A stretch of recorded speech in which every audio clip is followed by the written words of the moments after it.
Paper 31. The Corps of the Finality.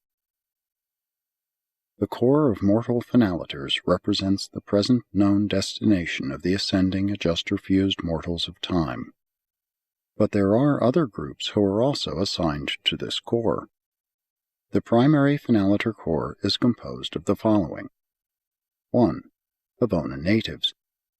2. Gravity messengers. 3. Glorified mortals. 4. Adopted seraphim. 5. Glorified material sons.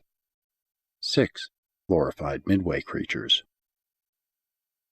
These 6 groups of glorified beings compose this unique body of eternal destiny. We think we know their future work, but we are not certain. While the Corps of the Mortal Finality is mobilizing on Paradise, and while they now so extensively minister to the universes of space and administer the worlds settled in light and life, their future destination must be the now organizing universes of outer space. At least that is the conjecture of Uversa. The Corps is organized in accordance with the working associations of the worlds of space and in keeping with the associative experience acquired throughout the long and eventful ascendant career. All the ascendant creatures admitted to this Corps are received in equality, but this exalted equality in no way abrogates individuality or destroys personal identity. We can immediately discern, in communicating with a finaliter, whether he is an ascendant mortal, HAVONA native, adopted seraphim, midway creature, or material son. During the present universe age, the finaliters return to serve in the universes of time. They are assigned to labor successively in the different superuniverses and never in their native superuniverses until after they have served in all the other 6 supercreations. Thus may they acquire the 7-fold concept of the Supreme Being. One or more companies of the mortal finaliters are constantly in service on Urantia. There is no domain of universe service to which they are not assigned. They function universally and with alternating and equal periods of assigned duty and free service. We have no idea as to the nature of the future organization of this extraordinary group, but the finaliters are now wholly a self-governing body. They choose their own permanent, periodic, and assignment leaders and directors.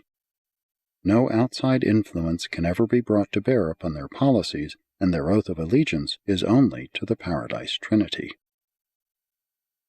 The finaliters maintain their own headquarters on Paradise, in the superuniverses, in the local universes, and on all the divisional capitals.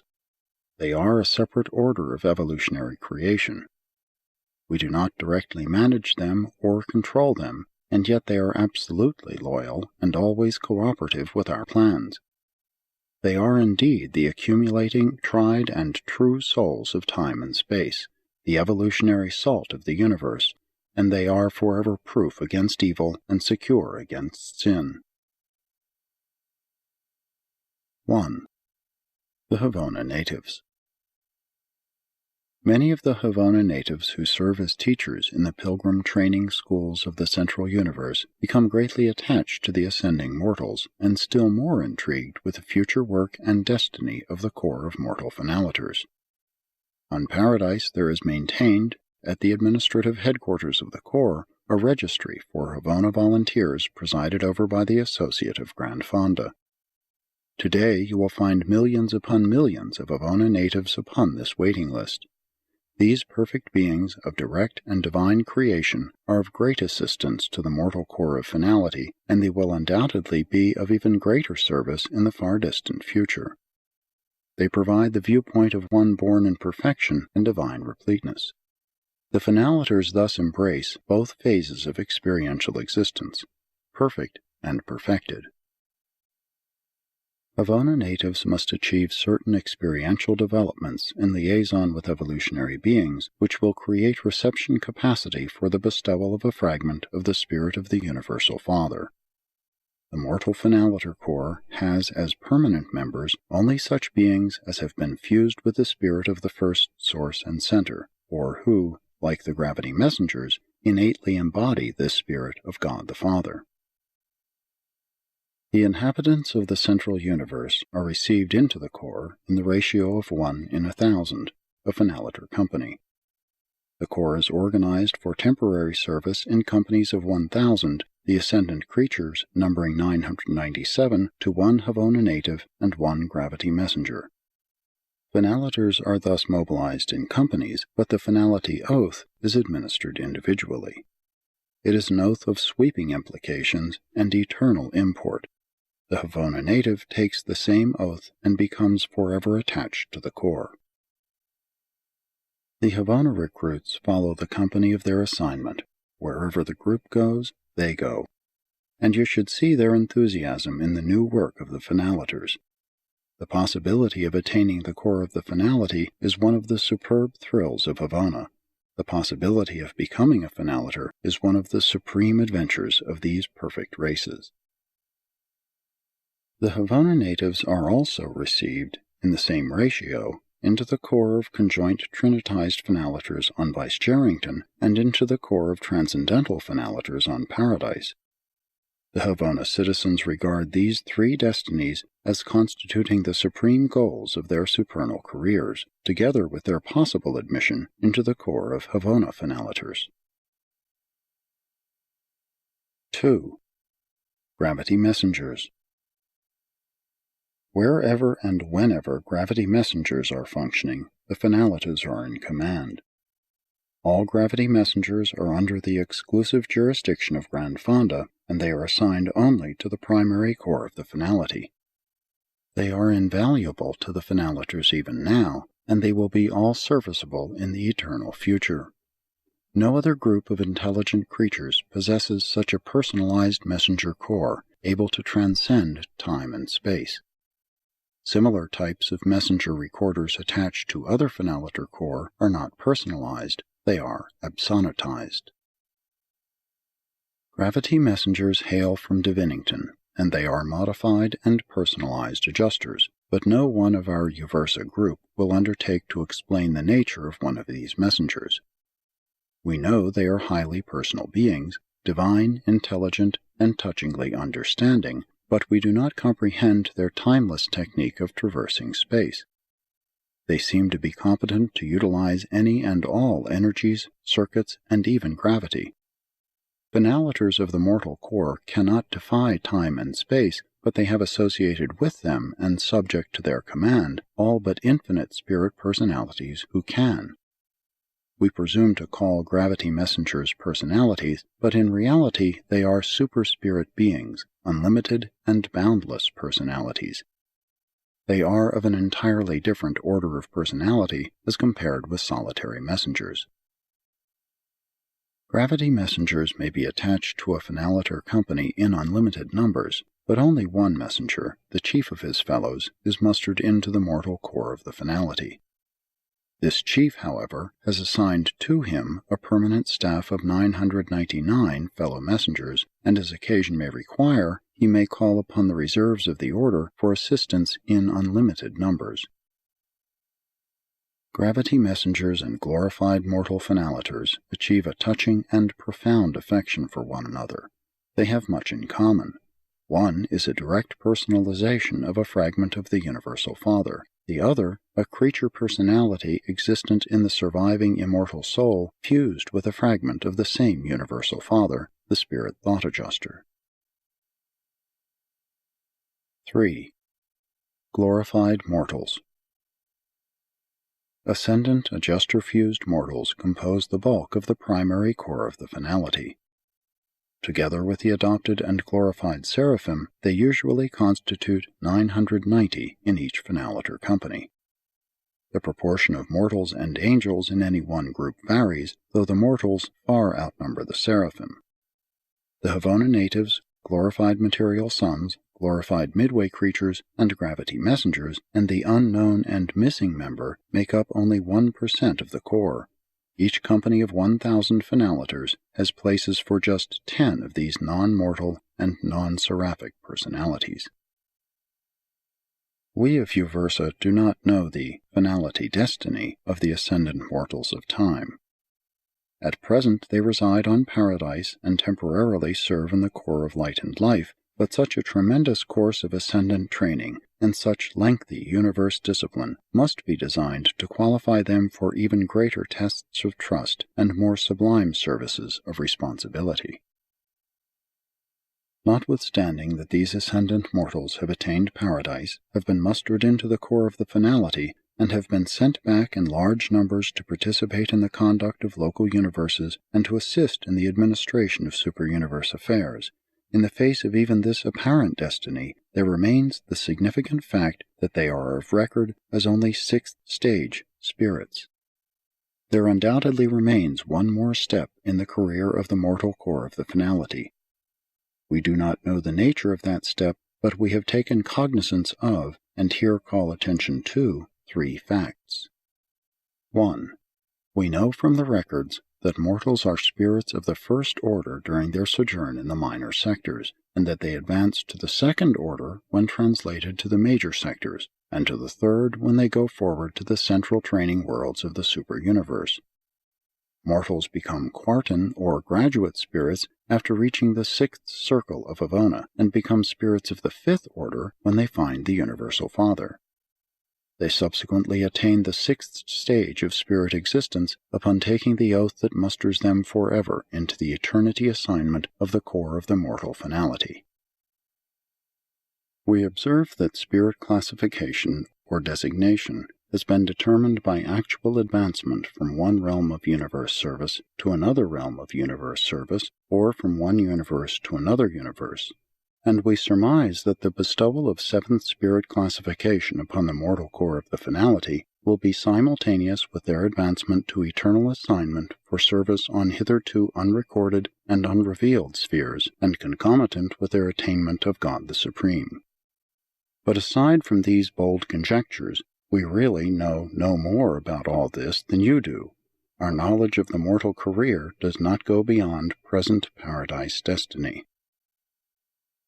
2. The mortal finalators have fully complied with the injunction of the ages, "Be you perfect." They have ascended the universal path of mortal attainment. They have found God, and they have been duly inducted into the Corps of the Finality. Such beings have attained the present limit of spirit progression, but not finality of ultimate spirit status. They have achieved the present limit of creature perfection, but not finality of creature service. They have experienced the fullness of deity worship, but not finality of experiential deity attainment. 3. The glorified mortals of the Paradise Corps of Finality are ascendant beings in possession of experiential knowledge of every step of the actuality and philosophy of the fullest possible life of intelligent existence, while during the ages of this ascent from the lowest material worlds to the spiritual heights of paradise, these surviving creatures have been trained to the limits of their capacity, respecting every detail of every divine principle of the just and efficient, as well as merciful and patient, administration of all the universal creation of time and space. We deem that human beings are entitled to share our opinions, and that you are free to conjecture with us respecting the mystery of the ultimate destiny of the Paradise Corps of Finality. It seems evident to us that the present assignments of the perfected evolutionary creatures partake of the nature of postgraduate courses in universe understanding and superuniverse administration, and we all ask, why should the gods be so concerned in so thoroughly training surviving mortals in the technique of universe management? 4. Adopted Seraphim. Many of the faithful seraphic guardians of mortals are permitted to go through the ascendant career with their human wards, and many of these guardian angels, after becoming father-fused, join their subjects in taking the finalator oath of eternity and forever accept the destiny of their mortal associates. Angels who pass through the ascending experience of mortal beings may share the destiny of human nature. They may equally and eternally be mustered into this Corps of the Finality. Large numbers of the adopted and glorified seraphim are attached to the various non-mortal finalator corps. 5. Glorified material sons. There is provision in the universes of time and space whereby the Adamic citizens of the local systems, when long delayed in receiving planetary assignment, may initiate a petition for release from permanent citizenship status. And if granted, they join the ascending pilgrims on the universe capitals and thence proceed onward to paradise and the Corps of the Finality. When an advanced evolutionary world attains the later eras of the Age of Light and Life, the material sons, the planetary Adam and Eve, may elect to humanize, receive adjusters, and embark upon the evolutionary course of universe ascent leading to the core of mortal finaliters. Certain of these material sons have partially failed or technically defaulted in their mission as biologic accelerators, as Adam did on Urantia, and then are they compelled to take the natural course of the peoples of the realm, receive adjusters, pass through death, and progress by faith through the ascendant regime, subsequently attaining paradise and the Corps of the Finality. These material sons are not to be found in many finaliter companies. Their presence lends great potential to the possibilities of high service for such a group, and they are invariably chosen as its leaders.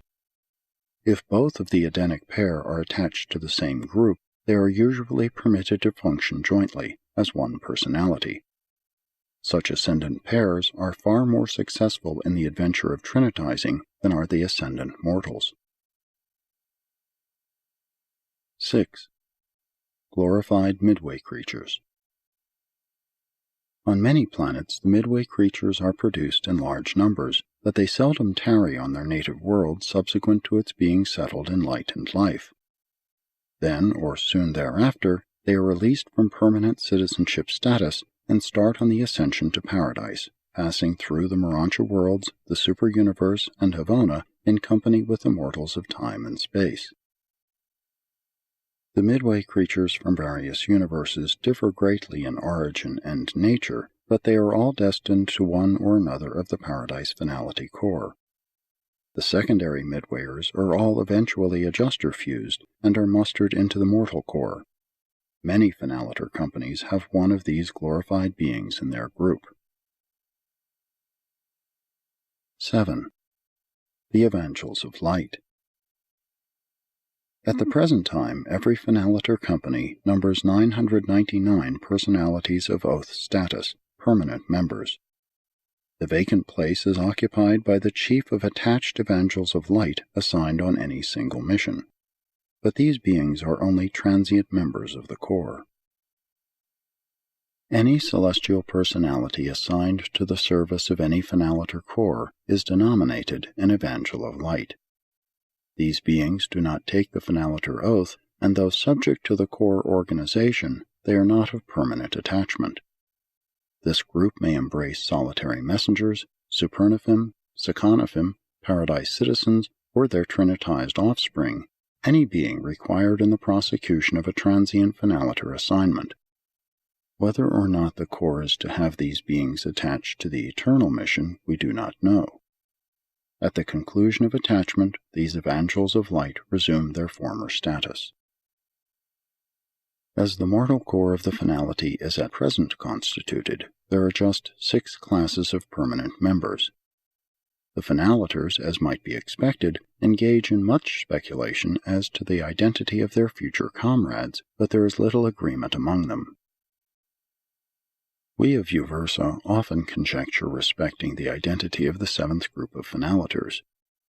We entertain many ideas embracing possible assignment of some of the accumulating core of the numerous trinitized groups on Paradise, Vice-Jarrington, and the inner HAVONA circuit. It is even conjectured that the Corps of the Finality may be permitted to trinitize many of their assistants in the work of universe administration, in the event they are destined to the service of the universes now in the making. One of us holds the opinion that this vacant place in the Corps will be filled by some type of being of origin in the new universe of their future service. The other inclines to the belief that this place will be occupied by some type of paradise personality not yet created, eventuated, or trinitized. But we will most likely await the entrance of the Finaliters upon their 7th stage of spirit attainment before we really know. 8. The Transcendentalers. Part of the perfected mortal's experience on paradise as a finaliter consists in the effort to achieve comprehension of the nature and function of more than 1,000 groups of the transcendental super-citizens of paradise, eventuated beings of absonite attributes. In their association with these super-personalities, the ascendant finaliters receive great assistance from the helpful guidance of numerous orders of transcendental ministers who are assigned to the task of introducing the evolved finaliters to their new paradise brethren. The entire order of the Transcendentalers live in the west of paradise, in a vast area which they exclusively occupy. In the discussion of Transcendentalers, we are restricted not only by the limitations of human comprehension, but also by the terms of the mandate governing these disclosures concerning the personalities of paradise. These beings are in no way connected with the mortal ascent to HAVONA. The vast host of the paradise Transcendentalers have nothing whatever to do with the affairs of either HAVONA or the 7 super-universes, being concerned only with the super-administration of the affairs of the Master Universe. You, being a creature, can conceive of a creator, but you can hardly comprehend that there exists an enormous and diversified aggregation of intelligent beings who are neither creators nor creatures. These Transcendentalers create no beings, neither were they ever created. In speaking of their origin, in order to avoid using a new term, an arbitrary and meaningless designation, we deem it best to say that Transcendentalers simply eventuate. The deity absolute may well have been concerned in their origin and may be implicated in their destiny, but these unique beings are not now dominated by the deity absolute. They are subject to God the Ultimate, and their present paradise sojourn is in every way Trinity supervised and directed. Although all mortals who attain paradise frequently fraternize with the Transcendentalers, as they do with the paradise citizens, it develops that man's first serious contact with a Transcendentaler occurs on that eventful occasion when, as a member of a new finaliter group, the mortal ascender stands in the finaliter receiving circle as the Trinity Oath of Eternity is administered by the Chief of Transcendentalers, the presiding head of the Architects of the Master Universe. 9. Architects of the Master Universe. The Architects of the Master Universe are the governing core of the Paradise Transcendentalers. This governing core numbers 28,011 personalities possessing masterminds, superb spirits, and supernal absonites. The presiding officer of this magnificent group, the Senior Master Architect, is the coordinating head of all paradise intelligences below the level of deity. The 16th proscription of the mandate authorizing these narratives says, "If deemed wise, the existence of the architects of the Master Universe and their associates may be disclosed, but their origin, nature, and destiny may not be fully revealed. We may, however, inform you that these Master Architects exist in 7 levels of the absonite. These 7 groups are classified as follows. 1. The Paradise level. Only the senior or first eventuated architect functions on this highest level of the absonite. This ultimate personality, neither creator nor creature, eventuated in the dawn of eternity and now functions as the exquisite coordinator of paradise and its 21 worlds of associated activities. 2. The HAVONA level. The second architect eventuation yielded 3 master planners and absonite administrators, and they have always been devoted to the coordination of the 1 billion perfect spheres of the central universe. Paradise tradition asserts that these 3 architects, with the counsel of the pre-eventuated senior architect, contributed to the planning of HAVONA, but we really do not know. 3. The super-universe level. The third absonite level embraces the 7 master architects of the 7 super-universes, who now, as a group, spend about equal time in the company of the 7 master spirits on paradise and with the 7 supreme executives on the 7 special worlds of the infinite spirit. They are the super-coordinators of the grand universe. 4. the primary space level. This group numbers 70 architects, and we conjecture that they are concerned with the ultimate plans for the first universe of outer space, now mobilizing beyond the borders of the present 7 superuniverses. 5. The secondary space level. This fifth corps of architects numbers 490, and again we conjecture that they must be concerned with the second universe of outer space, where already our physicists have detected definite energy mobilizations. 6. The tertiary space level. This sixth group of master architects numbers 3,430, and we likewise infer that they may be occupied with the gigantic plans for the third universe of outer space. 7. The quartan space level. This, the final and largest corps, consists of 24,010 master architects, and if our former conjectures are valid, it must be related to the fourth and last of the ever-increasing sized universes of outer space. These 7 groups of master architects total 28,011 universe planners. On Paradise, there is a tradition that far back in eternity there was attempted the eventuation of the 28,012th master architect, but that this being failed to absonitize, experiencing personality seizure by the universal absolute. It is possible that the ascending series of the master architects attained the limit of absonity in the 28,011th architect, and that the 28,012th attempt encountered the mathematical level of the presence of the absolute. In other words, at the 28,012th eventuation level, the quality of absonity equivalated to the level of the universal and attained the value of the absolute. In their functional organization, the 3 supervising architects of HAVONA act as associate assistants to the solitary Paradise architect. The 7 architects of the superuniverses act as coordinates of the 3 supervisors of HAVONA. The 70 planners of the universes of the primary outer space level are at present serving as associate assistants to the 7 architects of the 7 superuniverses. The architects of the Master Universe have at their disposal numerous groups of assistants and helpers, including 2 vast orders of force organizers, the primary eventuated and the associate transcendental. These master force organizers are not to be confused with the power directors, who are germane to the grand universe. All beings produced by the union of the children of time and eternity, such as the trinitized offspring of the Finaliters and the Paradise citizens, become wards of the master architects. But of the other creatures or entities revealed as functioning in the present organized universes, only solitary messengers and inspired Trinity spirits maintain any organic association with the Transcendentalers and the architects of the Master Universe. The Master Architects contribute technical approval of the assignment of the Creator Suns to their space sites for the organization of the local universes.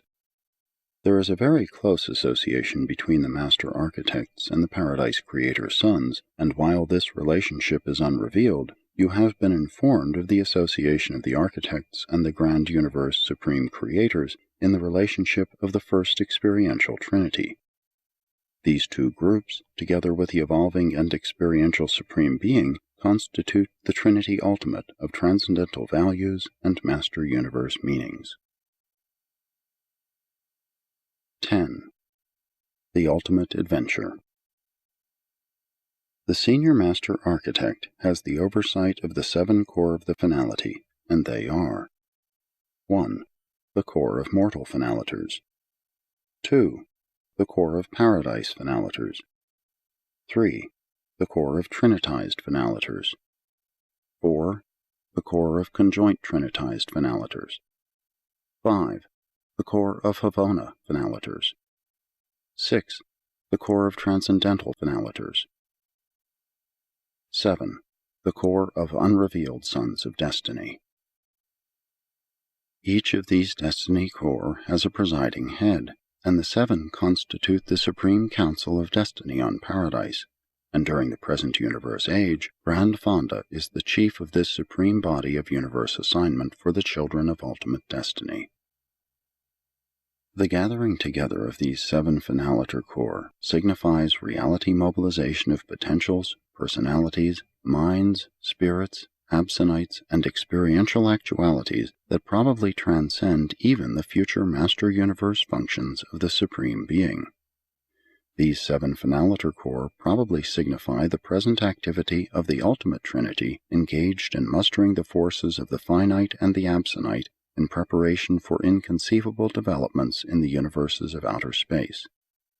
Nothing like this mobilization has taken place since the near times of eternity, when the Paradise Trinity similarly mobilized the then existing personalities of Paradise and HAVONA and commissioned them as administrators and rulers of the projected 7 superuniverses of time and space. The 7 finaliter corps represent the divinity response of the grand universe to the future needs of the undeveloped potentials in the outer universes of future eternal activities. We venture the forecast of future and greater outer universes of inhabited worlds, new spheres peopled with new orders of exquisite and unique beings, a material universe sublime in its ultimacy, a vast creation lacking in only one important detail, the presence of actual, finite experience in the universal life of ascendant existence. Such a universe will come into being under a tremendous experiential handicap, the deprivation of participation in the evolution of the Almighty Supreme. These outer universes will all enjoy the matchless ministry and supernal overcontrol of the Supreme Being, but the very fact of his active presence precludes their participation in the actualization of the Supreme Deity. During the present universe age, the evolving personalities of the grand universe suffer many difficulties due to the incomplete actualization of the sovereignty of God the Supreme, but we are all sharing the unique experience of his evolution. We evolve in him, and he evolves in us. Sometime in the eternal future, the evolution of Supreme Deity will become a completed fact of universe history, and the opportunity to participate in this wonderful experience will have passed from the stage of cosmic action. But those of us who have acquired this unique experience during the youth of the universe will treasure it throughout all future eternity. And many of us speculate that it may be the mission of the gradually accumulating reserves of the ascendant and perfected mortals of the Corps of the Finality, in association with the other 6 similarly recruiting corps, to administer these outer universes in an effort to compensate their experiential deficiencies in not having participated in the time-space evolution of the Supreme Being. These deficiencies are inevitable on all levels of universe existence. During the present universe age, we of the higher levels of spiritual existences now come down to administer the evolutionary universes and minister to the ascending mortals, thus endeavoring to atone for their deficiencies in the realities of the higher spiritual experience. But though we really know nothing about the plans of the architects of the Master Universe respecting these outer creations, nevertheless, of 3 things we are certain. 1. There actually is a vast and new system of universes gradually organizing in the domains of outer space.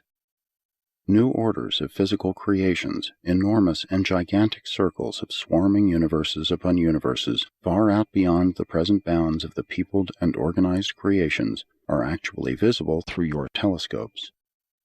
At present, these outer creations are wholly physical.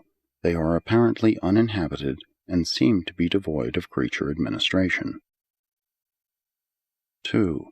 For ages upon ages there continues the unexplained and wholly mysterious paradise mobilization of the perfected and ascendant beings of time and space in association with the 6 other finaliter corps. 3. Concomitantly with these transactions, the Supreme Person of Deity is powerizing as the Almighty Sovereign of the supercreations. As we view this triune development, embracing creatures, universes, and deity, can we be criticized for anticipating that something new and unrevealed is approaching culmination in the Master Universe? Is it not natural that we should associate this age-long mobilization and organization of physical universes on such a hitherto unknown scale, and the personality emergence of the Supreme Being, with this stupendous scheme of upstepping the mortals of time to divine perfection, and with their subsequent mobilization on Paradise in the Corps of the Finality, a designation and destiny enshrouded in universe mystery. It is increasingly the belief of all Uversa that the assembling Corps of the Finality are destined to some future service in the universes of outer space, where we already are able to identify the clustering of at least 70,000 aggregations of matter, each of which is greater than any one of the present superuniverses. Evolutionary mortals are born on the planets of space, pass through the Morontia worlds, ascend the spirit universes, traverse the HAVONA spheres, find God, attain Paradise, and are mustered into the primary Corps of the Finality, therein to await the next assignment of universe service. There are 6 other assembling Finality Corps, but Grand Fonda, the first mortal ascender, presides as Paradise Chief of all orders of Finalators. And as we view this sublime spectacle, we all exclaim, "What a glorious destiny for the animal origin children of time, the material sons of space." Jointly sponsored by a divine counselor and one without name and number, authorized so to function by the Ancients of Days on Uversa. These 31 papers, depicting the nature of deity, the reality of Paradise, the organization and working of the central and super-universes, the personalities of the grand universe, and the high destiny of evolutionary mortals, were sponsored, formulated, and put into English by a High Commission consisting of 24 Orvontan administrators, acting in accordance with a mandate issued by the Ancients of Days of Uversa, directing that we should do this on Urantia 606 of Satania, in Norlatiadec of Nebadon, in the year A.D. 1934.